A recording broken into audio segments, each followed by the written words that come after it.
Baik, kita ulang dari lalat ini kok banyak sekali. Baik, kita ulang dari awal ya. Dari awal. Tadi karena ada yang masuk. Assalamualaikum warahmatullahi wabarakatuh. Selamat pagi anak-anak semua. Waalaikumsalam warahmatullahi wabarakatuh. Selamat pagi semuanya. Pagi. Pagi. Bagaimana kabarnya hari ini? Alhamdulillah. Alhamdulillah baik. Sehat. Baik. Alhamdulillah ya, kita diberikan kesehatan bisa melakukan pembelajaran pada pagi hari ini. Sebelum kita mulai belajar, siapa yang mau memimpin doa dulu agar pembelajaran yang kita lakukan menjadi bermanfaat dan berkah? Siapa yang bisa memimpin doa? Oh iya, silakan. Saya, Bu. Ananda Rizky pimpin doa untuk ibu dan teman-temannya. Baiklah, sebelum kita memulai pembelajaran pada hari ini, mari kita berdoa menurut keyakinan masing-masing. Berdoa mulai.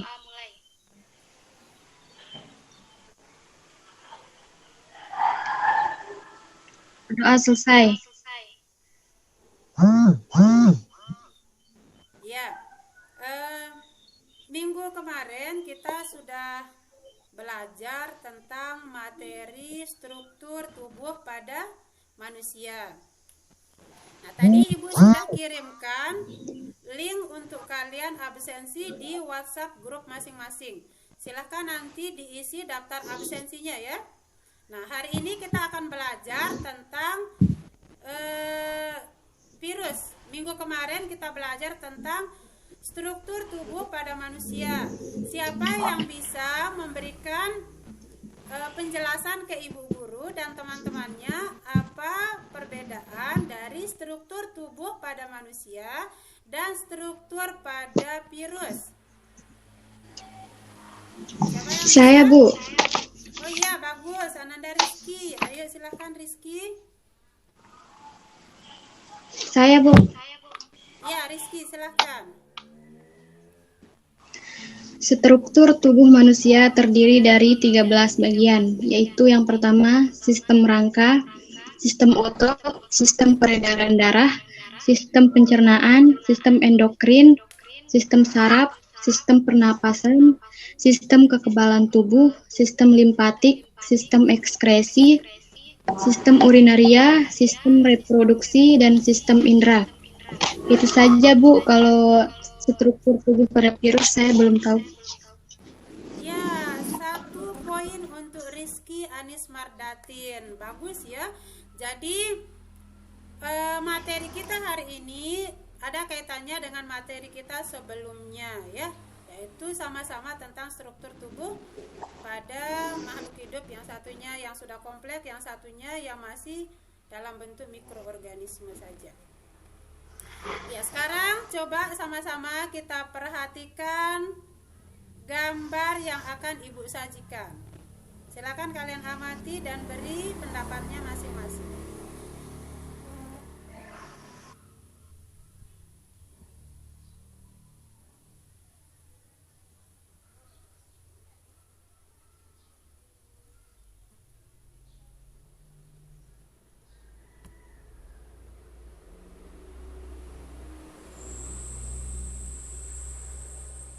Ini sudah kalian lihat ada gambar orang yang sedang batuk dan memakai baju yang tebal ya. Lalu di bawahnya di gambar yang kedua ada seseorang yang sedang terbaring, dipasangkan termometer dan dikompres kepalanya ya. Ini ada 2 gambar yang berbeda yang bisa kalian amati.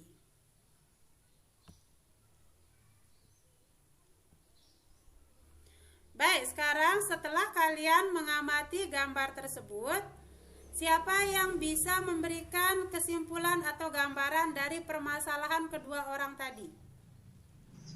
Saya, Bu Guru. Silakan. Berdasarkan gambar yang saya lihat, Bu, di atas ada orang batuk dan di gambar yang satu ada orang demam. Kedua penyakit tersebut diakibatkan orang tersebut terserang virus. Ya, luar biasa. Jadi 1 poin lagi untuk Ananda Diana Mirayanti Putri. Nah, di sana di gambar tadi sudah terlihat orang yang terbaring sakit, lalu ada orang yang terkena batuk, itu disebabkan salah satunya oleh virus.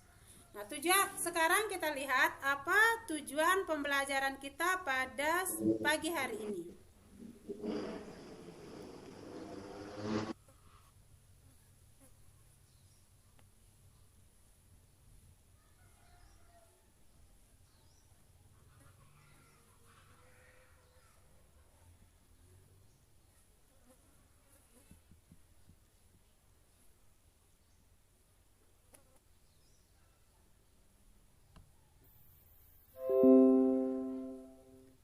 Nah, tujuan pembelajaran kita pada pagi hari ini adalah kalian mampu menganalisis virus berdasarkan ciri, sifat, dan fungsinya, serta kalian bisa mengintegrasikan jenis-jenis virus berdasarkan ciri, sifat, dan fungsinya secara tepat, cermat, teliti, bersikap jujur, tanggung jawab, rasa ingin tahu, disiplin, empati, berkomunikasi, berkolaborasi dengan baik selama proses pembelajaran.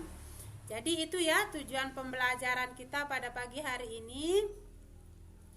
Lalu kompetensi dasar yang akan kalian capai adalah IPK pertama, kalian bisa menguraikan struktur tubuh virus. Lalu IPK kedua, kalian bisa menganalisis struktur virus berdasarkan ciri, sifat, dan fungsinya.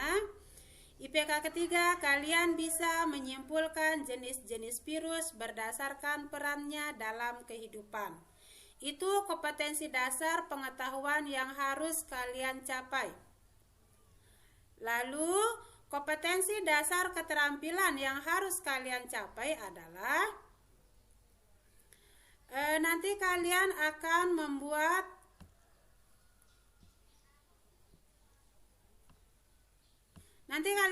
membuat artikel sederhana dari diskusi kelompok yang kalian lakukan.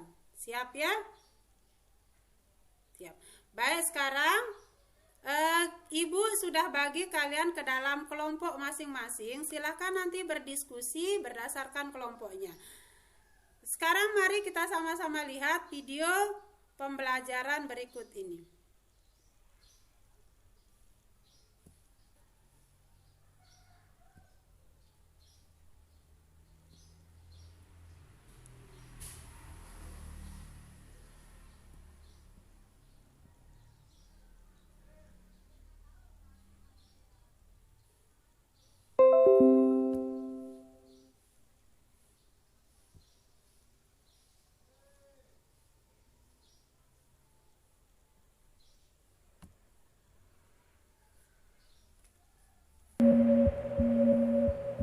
Bagaimana virus corona menyerang tubuh kita? Mungkin itu jadi pertanyaan kita semua. Kita udah tahu gimana virus corona udah menginfeksi 1 juta orang di seluruh dunia sampai saat ini. Tapi yang mungkin belum banyak kita tahu, sebenarnya gimana sih virus ini nyerang tubuh kita? Mengapa infeksi virus ini bisa mematikan? Semua dimulai dari sini. Ketika virus corona masuk ke tubuh kita lewat percikan batuk atau bersin orang yang positif, baik secara langsung atau waktu kita nyentuh benda yang udah terkena percikannya dan gak cuci tangan setelahnya. Kalau udah gitu, si virus masuk lewat saluran pernapasan dan bergerak terus menuju sasaran utamanya, paru-paru. Disinilah virus yang punya 3 bagian utama ini mulai bekerja. Pertama-tama, paku protein corona ini akan nempel di paru-paru dan organ-organ lain yang selnya kaya akan protein ini, protein ACE2. Kalau tubuh kita ibarat rumah dan virus corona itu perampok, ACE2 itu ibarat gagang pintu rumah kita. Begitu udah nempel, perlahan tapi pasti virus ini akan ngedorong masuk ke dalam sel kita. Dan begitu berhasil masuk, barulah aksi sebenarnya dimulai. Di fase ini, tubuh virus corona akan membuka dan sang hacker pun terbebas. Dia akan ngehack inti sel sehat untuk nipu sistem imun tubuh kita biar nggak nyerang virusnya. Dan sekaligus ngebuat inti sel jadi memproduksi cikal bakal virus corona baru. Sel yang udah terinfeksi dan dihack ini selanjutnya akan terprogram untuk bunuh diri dan melepaskan jutaan virus corona yang siap nginfeksi dan ngehack sel-sel sehat lainnya. Ya, awalnya mungkin kita cuma kemasukan virus corona yang jumlahnya dikit, tapi dalam hitungan hari aja udah akan ada jutaan sampai miliaran virus corona baru, bikin paru-paru kita dipenuhi oleh mereka. Tapi ternyata, mimpi buruknya ada setelah ini. Ya, ketika virusnya udah menuhin paru-paru kita, sistem imun kita bakalan ngerespon ibarat polisi dan tentara yang meluncur ke tempat kejadian perkara. Tapi inilah yang bikin ngeri. Di sini, virus corona jadi penipu ulung yang bisa ngakalin sistem imun kita. Mereka bikin sistem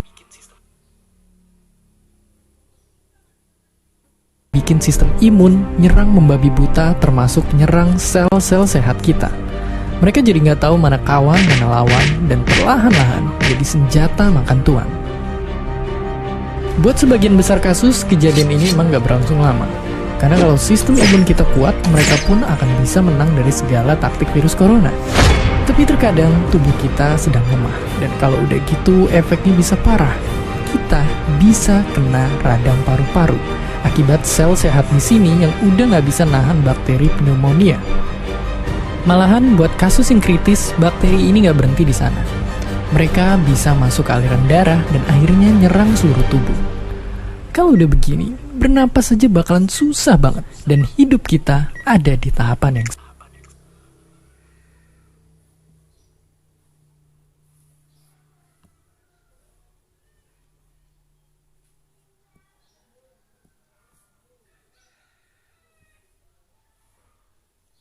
Baik, sudah selesai ya?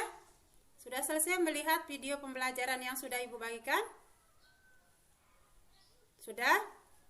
Baik, Sudah, Bu. Dari video yang Ibu tayangkan tadi, apa permasalahan yang bisa kita kemukakan? Siapa yang bisa jawab?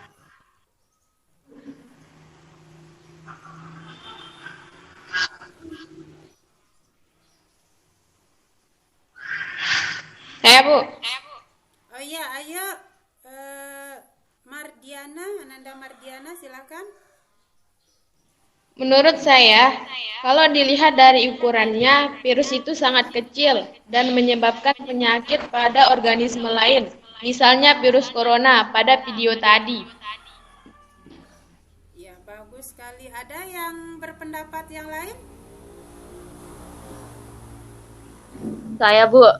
Ayo, Ananda. Oh ya, 1 poin untuk Ananda Mardiana. Terima kasih ya. Siapa lagi yang bisa mengangkat permasalahan dari video yang kita tonton tadi? Saya. Diana Mirayanti Putri, ayo. Kalau saya tadi dengar ada virus itu merupakan parasit obligat.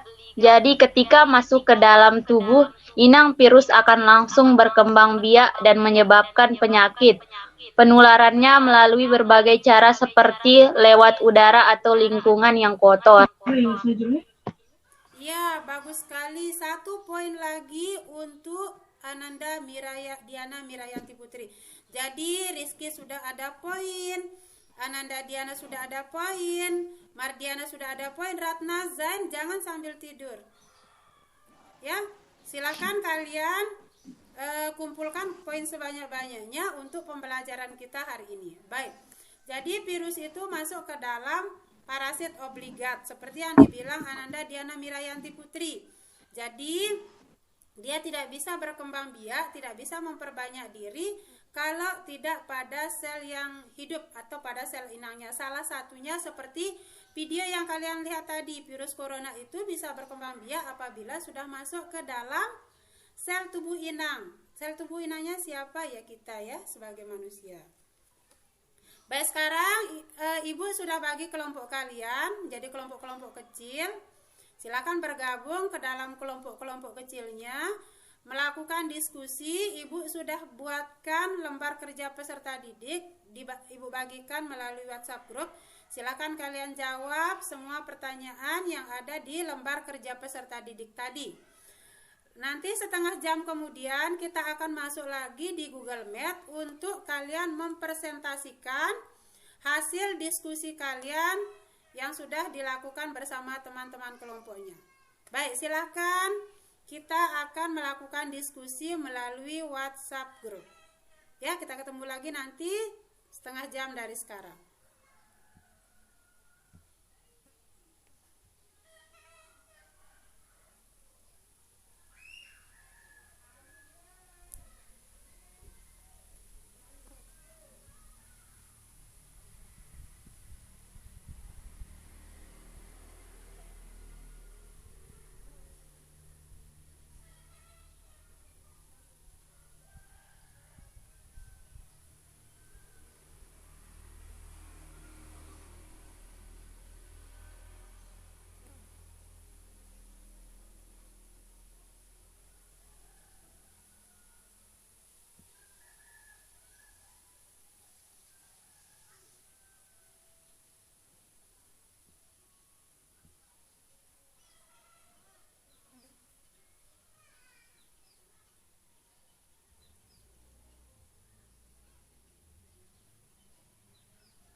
Ya, selamat datang lagi di Google Meet.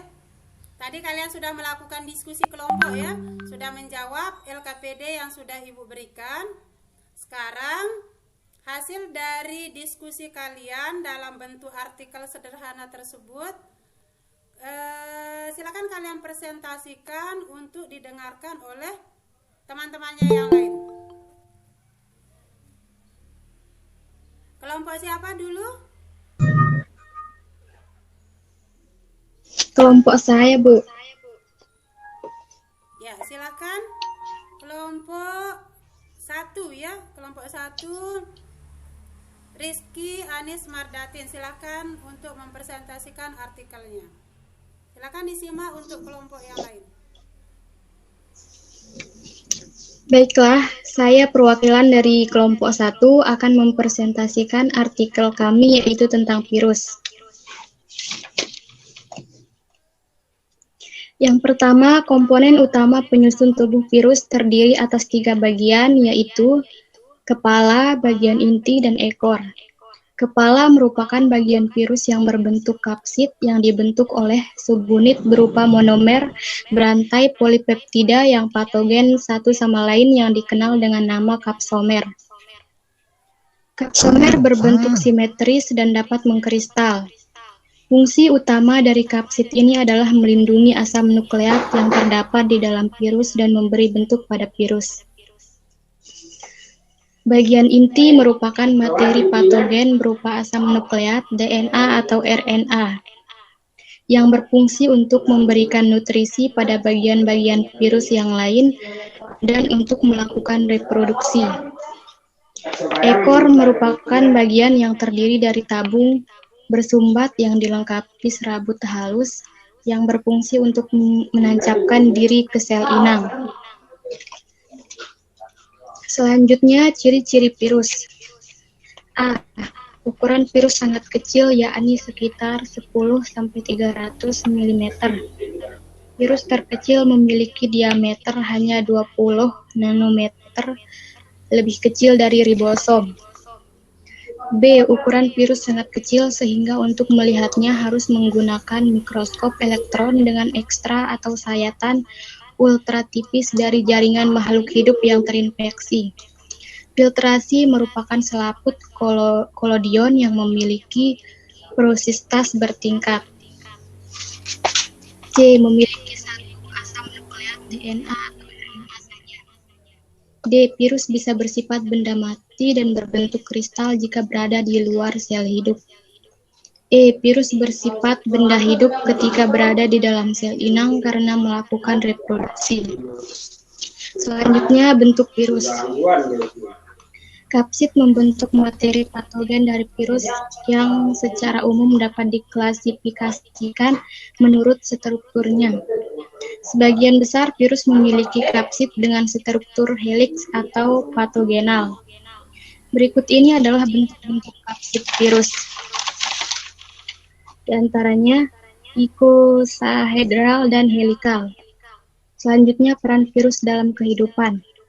Virus yang merugikan. Pertama, pada tanaman tembakau oleh virus TMP menyebabkan tanaman tembakau bercak kekuningan.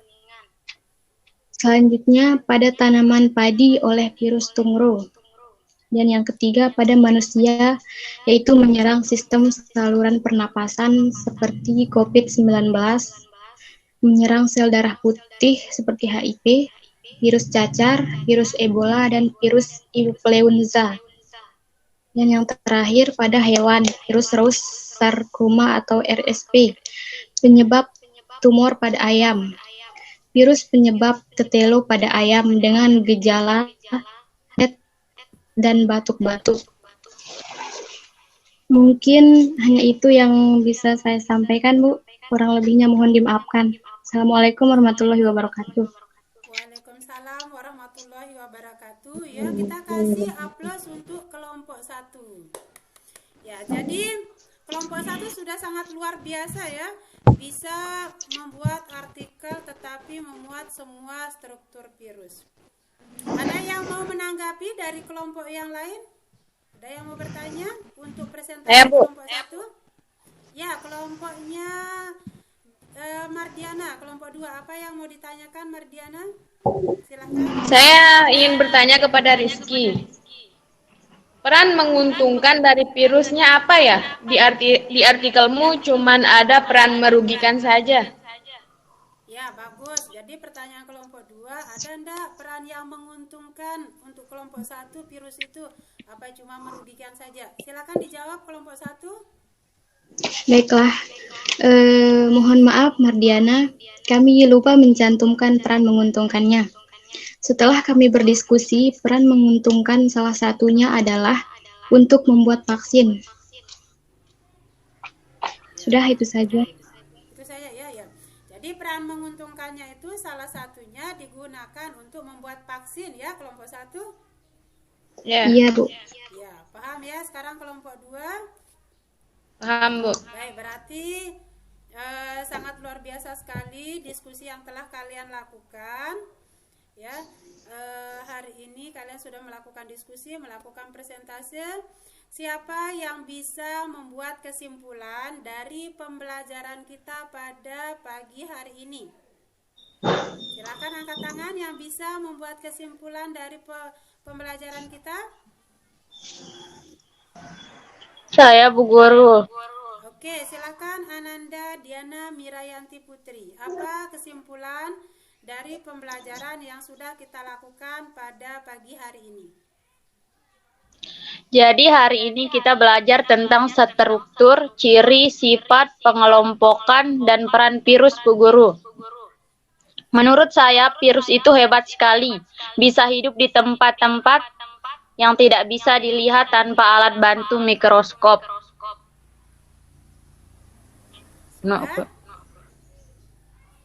Sudah ada yang lain? Tidak ada? Baik. Jadi benar sekali apa yang dibilang oleh Ananda Diana Mirayanti Putri. Hari ini kita belajar tentang struktur virus, lalu kita belajar ciri-ciri virus dan peranannya. Ya, struktur virus itu ada bagian kepala. Bagian kepala itu tempat atau terisi oleh asam nukleat. Asam nukleatnya itu bisa berupa DNA saja atau bisa berupa RNA saja. Ya, lalu ada bagian lengan ya yang berbentuk seperti tabung, lalu ada bagian serabut ekor. Nah, serabut ekor ini berfungsi untuk menancapkan diri pada sel inang. Itu kalau strukturnya. Lalu kalau dari ciri-cirinya, virus itu merupakan organisme yang bersifat mikroorganisme yang bersifat parasit obligat. Artinya, mikroorganisme ini tidak bisa hidup kalau tidak ada sel inang tempatnya untuk bergantung hidup. Lalu ukurannya sangat kecil, yaitu sekitar 20-300 mikron ya. Jadi kalau untuk dilihat dengan mata telanjang tidak bisa, harus menggunakan alat bantu yaitu mikroskop. Lalu selanjutnya cirinya itu virus merupakan organisme peralihan. Kenapa dikatakan organisme peralihan? karena dia itu bisa dalam saat-saat tertentu menjadi benda mati apabila ada di lingkungan terbuka, dan akan menjadi benda hidup apabila sudah menempel pada sel inangnya. Ya.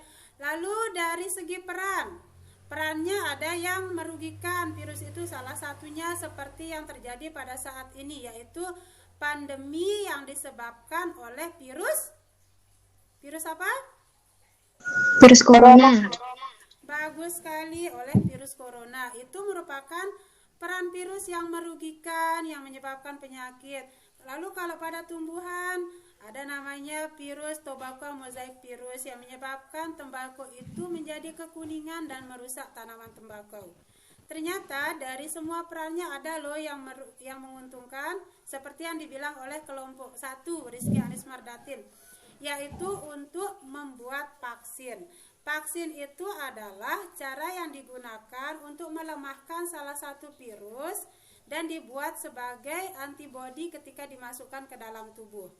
Dengan alasan ketika nanti virus yang sama masuk ke dalam tubuh kita itu sudah ada bentengnya, sudah ada penjaganya, sehingga kita tidak terinfeksi oleh virus yang sama. Ya, jadi dari strukturnya kalian sudah tahu, dari cirinya kalian sudah paham, perannya yang menguntungkan kalian tahu, dan perannya yang merugikan juga kalian sudah pahami. Baik, jadi untuk menutup pembelajaran kita pada pagi hari ini, nanti Ibu akan bagikan link evaluasi pembelajaran di grup WhatsApp kalian. Silakan kalian jawab beberapa pertanyaan yang sudah Ibu bagikan melalui link tersebut. Ya, silakan dijawab. Hasil jawabannya itu nanti dikirim ke WhatsApp pribadi Bu Guru untuk Ibu koreksi. Paham? Paham, Bu. Paham, baik. Minggu depan kita akan belajar materi yang sama, yaitu virus, tetapi submateri yang berbeda, yaitu tentang bagaimana cara virus tersebut melakukan proses replikasi. Ya, jadi dari sekarang boleh kalian baca-baca, boleh kalian cari di Google, bagaimana sih cara virus itu melakukan proses replikasi. Ya, minggu depan kita akan belajar tentang materi tersebut. Paham? Paham, Bu. Paham. Oke, harus semangat ya belajarnya. Nah, sekarang karena pembelajaran sudah usai, untuk menutup pembelajaran kita pada pagi hari ini, silahkan salah satu dari kalian memimpin doa untuk kita menutup pembelajaran pada pagi hari ini. Siapa yang mau memimpin doa untuk Ibu dan teman-temannya? Saya, Bu. Oke, baik. Silakan Ananda Rizky pimpin doa untuk Ibu dan teman-temannya. Sebelum menutup pembelajaran kita pada hari ini, alangkah lebih baiknya kita sama-sama berdoa. Berdoa.